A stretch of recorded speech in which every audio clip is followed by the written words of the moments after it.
Hi, Barry. How are you today? Lisa, I'm okay. How are you? Oh, we're doing good. It's been a busy day here at the office, and I have Jake Gergarina with me today. I see Well, Jake. yeah, he's been a member of the team now for coming up on a year, and we had Yeah. one of our podcasts recently, a couple weeks back. Yeah, he was just a couple weeks back, huh? Yeah. It was a good podcast. Welcome Enjoy back, it. Jake. It's good to Yeah. be back. Thank you for having me again. Well, so this podcast, I thought we talk a lot about, starting your business and stuff like that. We talked about making your passion or your hobbies, whatever, part of your business. So I thought we'd probably do this podcast and talk about that and how to turn your hobby into a real business, but some of the things to do and then some of the pitfalls you really have to watch out for.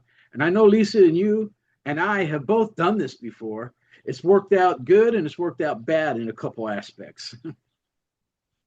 Oh, yeah, those are the failing forward moments that we talk about all the time. But this is something I preach to my team a lot because I say, don't get in the way of yourself and just talk from your passion. If you're passionate about what you do, then selling will come easy. And you'll also be able to affect a lot of your customers' lives. I mean, you're going to be a great person if you're really speaking from, your own passion about something, and they're going to be able to receive that in a really positive way. So, It Yeah, is passion, right? And there's the fundamental difference in regards to your hobby and business. Your hobby, you have a passion for it. You like doing it. It's something that is enjoyable. However, a lot of times when you turn that passion into your core business, what happens? Next thing well, you're sometimes your working, mind shifts. You're thinking, oh yeah. no, this is a job. This isn't my passion anymore because you're wearing so many hats and there's so many responsibilities. But Jake was actually sharing with me right before the podcast about how he's done a lot of this with his hobbies. He's turned his hobbies into money makers. So do you want to shed some light on that? yeah, absolutely. So I've had a couple different hobbies that I've, sort of tried to form into a business. I started out doing like sneaker reselling and like hype clothing, that stuff. It was really big back in 2016. And I really got into, there were these big brands like Supreme, Vape, Nike, and they would be doing these collabs and they'd go for a retail price and then they'd be selling aftermarket for, 5, 10 times the amount. And so I realized I could buy and sell these and start making money off of that. And I've also done the same thing with sports betting. So I taught other people how to do sports betting as well as some stock trading. But I found out kind of as I started teaching other people these things and running businesses and collecting membership fees and all that good stuff, that there's a lot of aspects of creating a business out of your hobby that you will find unenjoyable. There's going to be parts that you don't like to do, whether you actually really have a passion for that hobby or not. You're going to run into things, whether it be paperwork, whether it be customer service, anything like that, that you just find that it's not the most fun. And you thought getting started, well, it's all going to be the best thing ever because I love doing this already. I had, Yeah. and Lisa knows this. I started a band, and I love playing music and singing and performing for people. Lisa used to have me come over to her house and play at some of her parties and stuff like just solo myself. But then she connected me with another guy, and we got together and we started a band together. And whereas I loved performing and all that stuff that goes with it, the the management of the band, the coordinating four people's schedules and getting everything logistics wise together. And then when we had gigs somewhere, we did band practice in my garage. So I would load all the band equipment up myself into my truck, SUV, and drive it to the location and then unload it all and then have to set it up and then have to do the sound check. Then finally, all the other band members showed up. So then we would perform, and then I'd have to tear it all down and take it all back home and put it up again. So a 3 4 hour day in performing turned into a 12-hour day of doing the logistics and everything of it. Plus, then you got to do the management side of finding venues that want you to play and stuff like that, negotiating contracts and all that stuff. Yeah, I think a big thing or just a big takeaway that I got from that is the importance of having a team. Because Yeah, when you get there was into, no team. I mean, there no, was a team. exactly. The band was a team, and we performed well together. But once the performance was over, everybody went their own way, and it was left to me to kind of just deal with it. Yeah. Exactly. And I think there's a lot of people too that you can outsource these things that you may not necessarily like to do, whether it be, that customer service paperwork, and somebody else might enjoy that or be very good at it. And so you Hey, come man, together and join forces and you're able you know, to be a lot more productive. the one thing about musicians, and I think artists in general, right? Everybody just thinks everything's free, right? So, oh, come on over, bring your guitar, play, and here's the band, and here you go, boom. And then you make no money. The bars and the nightclubs and stuff like that, they only paid $500, for a performance. And, we were a four-piece band split four ways. That's, $125 for 12 hours for $125. It ain't worth it. Yeah. Yeah. So that's when your mind shift happened, right, Barry? That's when you my, started like well, putting my, time. Time is money. And so my, you were kind of breaking that yeah, down. it was that. And then I was just also getting worn down. It wasn't my passion anymore. It became a dole and drudge and all this other stuff of everything. Yeah. So that does happen. You could turn a hobby into a money maker, but maybe if it's not sustaining your lifestyle or supporting your budget, then you need to make some choices and pivot out of that hobby, or keep it a hobby, I should say. Yeah, Pivot out of well, that business and keep it just a hobby. Um, yeah, and those are the bad thing, but there's a lot of good stuff in there too, right? And so, and those are some of the things we'll talk about and stuff like that. So really, we should, and I didn't treat the band like this, and this was one of the pitfalls, but you really should start a business, right? With the band, right? Either it's a business, a partnership, a LLC, whatever the case might be. You should actually create a business plan. exactly. And a lot of people forget to do that because they're just so, busy, running the company and so passionate about what they're doing that they forget to look at it from a business perspective. So yeah, I mean, you hit the ground running and you're like, oh, I'm so excited because I get to do what I love every day. But like Barry always mentions on our podcast, you want to look at your numbers. You want to operate the business with intention and with a forecast, right? So you're fully prepared for any pitfalls. Yeah, the business plan, and I've said this in many podcasts as well. That's your roadmap, and it could be a big elaborate one, but it could also be just one written on a napkin, right? As long as you kind of have your strategies and what you want to plan, what you want to do, who your customers are, are you going to reach them, right? Which is the marketing and the advertising piece of it, right? And then how will you make your money? So Barry, if you had to, I don't know, put like three main points into what you should focus on when building a business plan, like what would you say those kind of tips and tricks are as you're kind of slowly scaling your business from that hobby? You know, that's an excellent question, Jake. There are a lot of templates out there, business plan templates. Some of them are good, most of them are bad, right? And because people don't really know everything they need to put into a business plan, so they grab a template and say, "Oh, that looks good. Okay, here's my plan." Well, guess Right. what? That's somebody else's plan. That's not your plan. That's not specific to your business, to your Always going to be cookie goals. cutter. No. Right, right. So, that's like driving down a neighborhood and every house looks the same. If you get drunk and you drive home at night, which driveway do you pull into?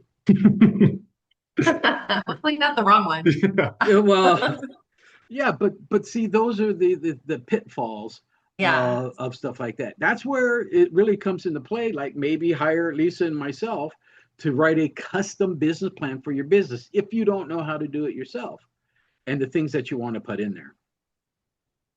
Yeah, absolutely. I think a lot of people get kind of like I think ahead of themselves in a way where they say, this is I've been doing, whatever hobby or kind of thing that they're doing for, 10, 20 years, and they get into it, they think they know everything about the industry just because that's, what they've been doing. They understand a lot about it, but there's so many different angles that you have to take as a business owner that really and that comes into legality, that comes into compliance with, local and federal laws and all that stuff. And it's Yeah, really there's a lot you have to deal with.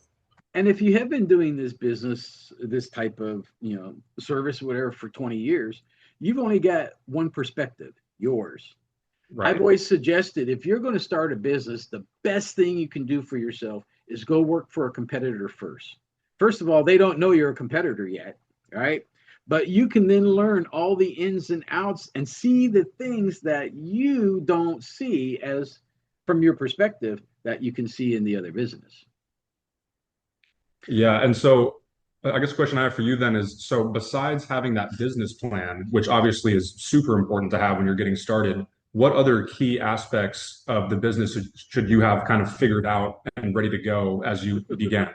Your budget. Your budget two as well. things two things, finance and time, right? Because when you start a business, it becomes your spouse, Right. and not always a good one. And I don't mean that in a bad way. It just means, and Lisa's right, finance, budget, and stuff like that. You can start a business with no money in your pocket, absolutely, especially if it's a service-based business and stuff like that. However, um, it's there's more hurdles for you to climb, the marketing and the advertising aspect, right? To generate your leads, you're going to have to go out to social media to your friends and stuff like that and spam them with all your ads, and eventually they're going to get tired of you and defriend you. But We've talked about a couple of these topics in different previous episodes, but really all of our episodes do tie together. So these are some, great questions because it just definitely applies to a passion that could be a hobby that turns into a business. So all of this does, kind of integrate together. yeah, they do. I mean, there are so many facets of business, right? There, Hmm. besides building the business and the business plan, right? But then, do you need real estate, or lease or whatever? Do you need office space? Can you work out of your house? And then, as Jake said, what are the legalities of working out of your house? Can you work out of the house? Can you claim that on your income tax? Some states, yes, some states, no. So, Yeah, and I think the other thing that's also commonly overlooked, especially when just kind of starting a new business, especially from a hobby, is just the kind of neglect to your sales and building that sales team. I see a lot of, new companies where they have a ton of development, they've got these great ideas and their product could work perfectly, but they have no sales division that's actually going out there and getting them that, these sales, that marketing. and Barry, we know a company like that. yeah, we do. And we just had a podcast in regards to that, in regards to, the three aspects of that, right? Is the marketing, sales, and then business development. And whereas they all combine together, they all are completely independent and different in one another. Marketing, your lead generating. Your salespeople, they're taking those leads and closing those leads. And then the Yeah. business development is you're then taking those customers and building and developing relationships with them, and also not just with them, but with your vendors, and then creating partnerships with other companies to help grow your business. Now, so of those three pillars, obviously, I believe that sales is the most important pillar of those three. What is your opinion on the three pillars, and why do you think one is more important than the others? I think the first two are the most important, right? All of them are absolutely important. But as a We're sales asking a guy, non-salesperson. but okay, you identify yourself as a sales guy. I do. Um, but the marketing piece and the advertising, that's your lead generation. So how do you get those leads? Where do those come from? So that's got to come first Right. before. So as a real estate agent, right, that's the door knocking, that's the phone calls, that's all that stuff that go together. That's not sales, that's lead generation or marketing and sales. The next step is now closing them and turning them into customers. Exactly. So they all Yeah. they all do go hand in hand. Yeah, one could happen before the other, but the key is to close the deal and to Right. offer a product that makes them come Yeah. back for more, right? Having good follow up after the deal is done and just being that service provider that Right. makes them not want to go anywhere else. Right. So I getting, I'm horrible at sales, right? I'm not good at sales. let's not let's not say that. It's not Well, discredit no, Let's but I'm just being on. part I'm of just. the other 50% of my company Yeah, on national but I'm audience. good at marketing and advertising, and I'm good at business development, right? Uh, No I'm one good at says you all of get. it. What can I say? Just tooting her own horn over. I heard some 2% tooting going on, but I wasn't California. sure. Yeah. Anyway, Anyway, let's but get back on track. So let's I'm talk just about turning passions into hobbies. I'm just being honest here. But Barry, Okay. you've done that in everything that you do. You've turned, hobbies into passions. Like you're very passionate about business management. And here we started a company, Investquire. So Yeah, yeah, it is right. But okay, so you let's back. attacked it with these elements. You attacked it from a business plan perspective, from a budget perspective, and now we're really diving deep into marketing. The podcast is one example of our marketing of our services and who we are. And here we are talking to 21,000 listeners. So, yeah. But how did we Yes. set it up? A sole proprietor or LLC, or those are the questions that you may want to develop or Well, ask. well, that's the questions that you have to ask yourself, right? Can you be a sole proprietor? Absolutely, you can. There's advantages to that. There's pitfalls. A sole proprietor, you and the company are one and the same. You file your taxes, the company, you guys file together, right? So the business is you. Whereas if you're a partnership, like Lisa and I are, well, then we're kind of separated, but it's still kind of like a sole proprietorship. Then there's a LLC corporation, not a corporation, but an LLC, limited duty corporation. That is probably where I tell everybody to jump in at, right? You can start an LLC for about $500, and but that gives you protections because now you and the company are separated and different. If somebody sues the company, they're not suing you personally. If somebody sues you personally, they can't go after the company or the company assets. And then Right. of course, the S corp and the C corp are as well the same as the LLC, but on a larger scale. Yeah. And they They're all really, those three kind of get separated from by taxes. Mhm. exactly. What makes more sense to you in the long run is keeping more money in your pocket, not give it to Uncle Sam. So you want to look at that with your CPA and determine what's the best structure for your type of business. Mhm. And Right. we're not here to give you that advice We because I'm we not. can, but we're not here today, and we would probably tell you to consult with an attorney for that too, right? Uh, so I've said this many times, and we just talked about it briefly. As a business owner, you need to know your numbers, and I'm adamant that you need to know your numbers quarterly, monthly, weekly, and you need to know your daily number. I was talking to a colleague today and I was mentioning how when we list a business for sale, we do collect financials, profit and loss statements, for the last 2 to 3 years. And that really makes the owner like have to look at their numbers because now they're providing us the information and going through a series of questions and answers with us. And they're like kind of like almost embarrassed, like, oh, I should be doing more. And then when we put it out in the marketplace, if we're not generating enough interest or serious inquiries, then there must be a problem with the financial data. Like they're not seeing it cash flow enough or not hitting the number or the mark that they would want to, attain the business and buy the business. So it's really interesting. If those business owners are just doing probably a great job, keeping their customers happy, but they're not really checking in on their P&Ls and how their business numbers look. But when we do highlight it through marketing their business listing, now they're paying attention to their numbers because now not just me, not just their spouse or partner in the business, but now the whole marketplace is giving them feedback on their numbers, on their profitability, on their cost Exactly. of goods that are sold, on their expenses. They may have too many of those. And so now they're Yeah. hearing it from the world and then they're learning from that how to change and tweak and make their numbers better so You that it's a know, sellable company. And you that's with some of our listings. you are so right, Lisa. Absolutely. Yeah. And because now they're open for everybody to see, and people see different things. How many times have you and I, we've got a couple of businesses that handed us a shoebox with the receipts in them. Here you go. It's like, wait a minute. Yeah. We I'm can't not your leave that. CPA, and okay, I'm going to charge you if you want me to put together your P&Ls and stuff like that for you, because I'm Yeah. not going to sit here and waste 3 days worth of work going through every receipt and kind of figuring out where it's got to go and stuff like that. Correct. Yeah, I mean, we've definitely had that happen before, but even people with numbers on a software program, they don't know what their numbers are. So This is true. such, I mean, he asked you in the beginning a little bit ago, what is the most important aspect of starting a business? It's to know your numbers. And I'm talking from experience because I tell people, I don't know what I made, last year. I don't know. I don't like to look at numbers because I'm not greedy or, money just flows in and flows out. But if I knew, maybe I would motivate myself to try harder or to do business a little differently if I kept track more closely. So I'm speaking from total testimonial experience.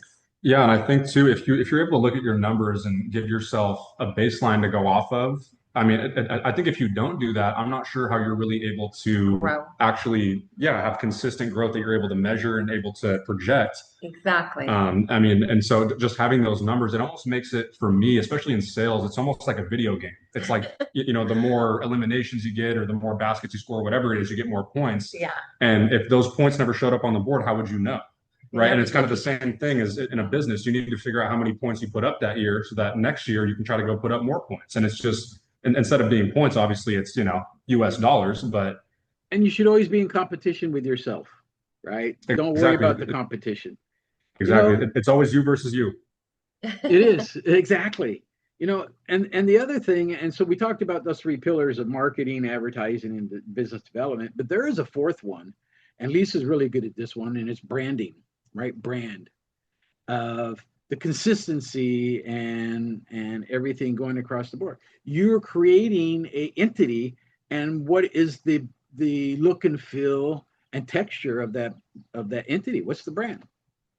Yeah, and I think it's important to note too that branding and marketing are two separate things. And a lot of people think that it Yes. may be the same, Right. but your brand is really what you stand for and what your marketing is actually getting across the table to those end consumers Yeah. and giving them kind of a thought process and kind of something to kind of base your business off of. And it gives them kind of this feeling inside. You mean it's not just my Instagram video? I wouldn't say Yes. so. It's a little bit of everything, and But specifically your yeah, reputation, right? Your Right. reputation plays a big role in that. right. It's like when you watched Yellowstone and they actually branded them with like Right. hot iron on their skin until they burn, like they were putting in them the way of life, way Right. of living, Yikes. what you're going to do. So yeah, we want to do that to our clients. We want to Uh, brand them like that. Right. Oh, You're wow. not we going might scare a couple off that way, but Oh, I hate the smell of burnt flesh.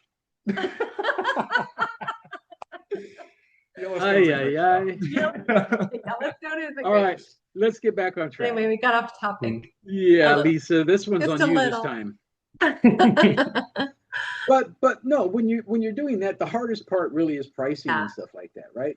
And how do you price a product out, right? So what do you there's a lot of things you need to know ahead of time of what you're going to charge for your price, right? You need to know what the materials are that you need in that product and what those costs are, how much time it's going to take you and effort to build that product, and then what's your overhead in regards to your SG&A, right? Your electric, your rent, and all this other stuff tied into it. All there's going to be a portion of that tied into the price of that product. So, for instance, people say, "Oh, hey, look, I can buy this for $10. I'm going to sell it for 20." I'm like, "Whoa, hold up, really? Okay." And you hear this, if you watch the show Shark Tank, you'll hear this a lot on Shark Tank. They all freak out when they tell them, no, we're just doubling the whatever. Like, no, no, no, no. By the time they're done with them, they're now that $10 product is now a $75, $80 product, right? Mhm. Yeah. Because you got to tie all that back end stuff into it, right? And figure out what your profit margin is going to be. Is your profit margin too low? Because a lot of these brand new entrepreneurs, they don't see those back end things because they've never been there before. Right. So when you look at how you're going to price your product, so everything you just said makes complete sense. Do you also incorporate the demographic of your customers and the frequency of those purchases into the price, and then Those kind of compare that? those are a Absolutely. side X factor. Yes, they are an X factor. Mhm. that goes into the formula. And Lisa can attest that I'm kind of anal when it comes to stuff like this. I've got spreadsheets galore all over, and we're just A lot of strategy to pricing too, because you could be offering at a higher price and then showing that it's on sale. Mhm. That would make them purchase it because they feel like they're getting a discount.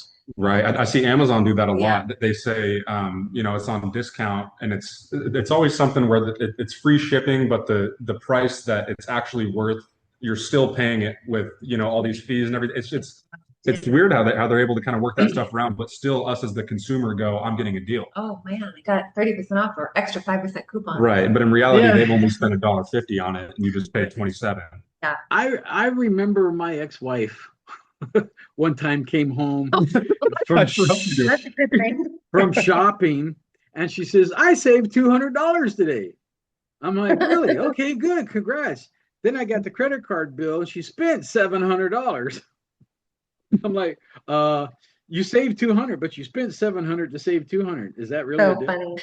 funny. Yeah. So, I'm fortunately, like, Tammy, my wife now, she hardly spends money on anything. well, that's a good thing, right? Yeah, well, neither one of us do really.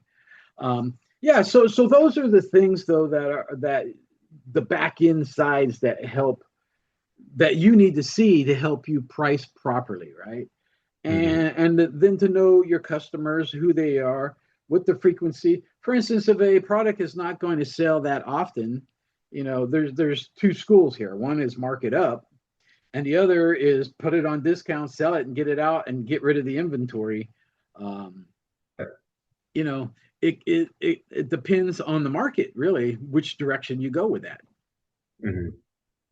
So, Yeah, exactly. And that changes. That's an ever-changing thing too, just because of, you don't know what's happening in the economy. We don't have a crystal ball. So yeah, wait, I thought you did have a crystal ball, Lisa. ready to pivot. Pivot, pivot. It needs new batteries. Yeah. Oh, that was a good one. I Oh, like it. that's funny. It No, needs I don't, new batteries. So, but I'm or one magical. th- yeah, for real. And if you had that magical ball, then what you would want to be looking for who is your ICP, right? Your ideal customer, your Yeah. your I you know customer profile. Who's your target audience, right? Yeah, no Whether audience for sure. forgetting income, but demographics plays a role. Is it to 18 to 24 years old, 24 to 35? Is it for the elderly? Is it for men? Is it for women? I mean, not too many men are going to go out there and buy mascara and lipstick. um, Oh, That's no. that's changing all the well, time. it is changing all the time, but the demographics are women buy more of that than men do, Of is my course. point. And so understand who your audience is, and then understand how to reach out to them, right? Yes, exactly. And the best thing you could do with any hobby, turning it into, is understand your customers' pain points, because that's what's going to make your business successful.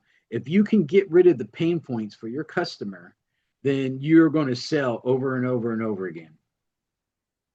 Yeah, I've always heard, well, especially with products, and I'm sure this applies to the service industry as well. But if you have a product that is solving a problem that is extremely just exciting, and or something that people just need, everybody needs, you really want to find a niche where you can just solve a problem or create some type of, oh my gosh, I've never seen something like this. I gotta have it. My kids gotta have it. And Yeah. you create that wow factor. And if you're able to do that with these products, and ideally do both, kind of like how Apple does with their new iPhones, that they have these new features that come out. It seems like everybody needs them. It's super exciting because it's new and fresh, and it's also extremely practical, and it solves a problem everyone has. It's communication. We want to be in contact all the time, and so they've done it perfectly, and that's a great example.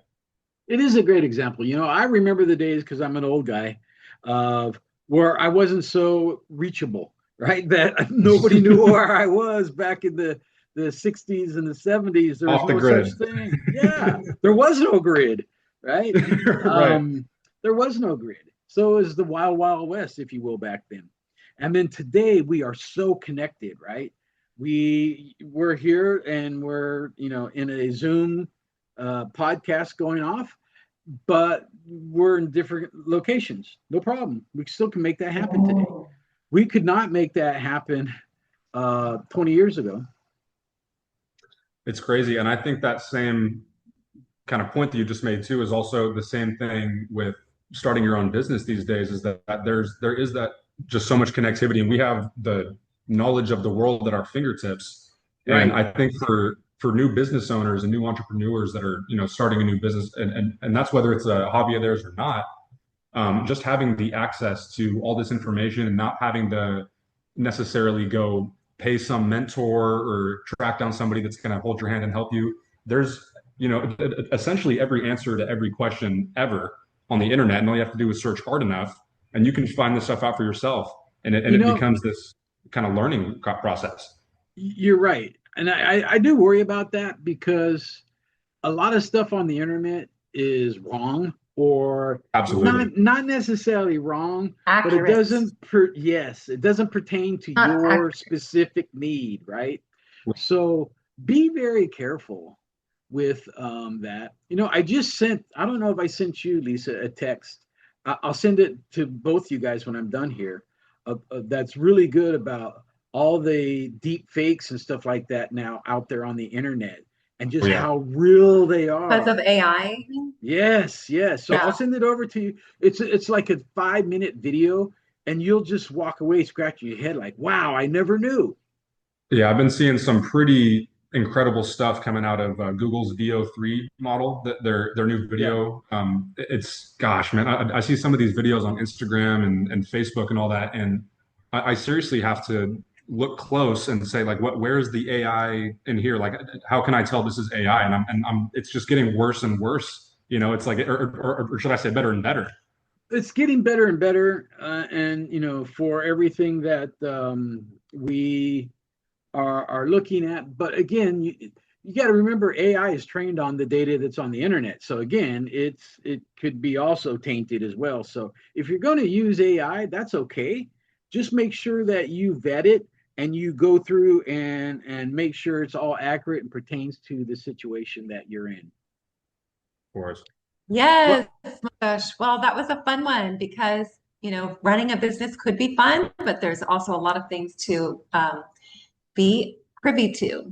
And I feel sad in the sense that we're only just scratching the surface on this stuff.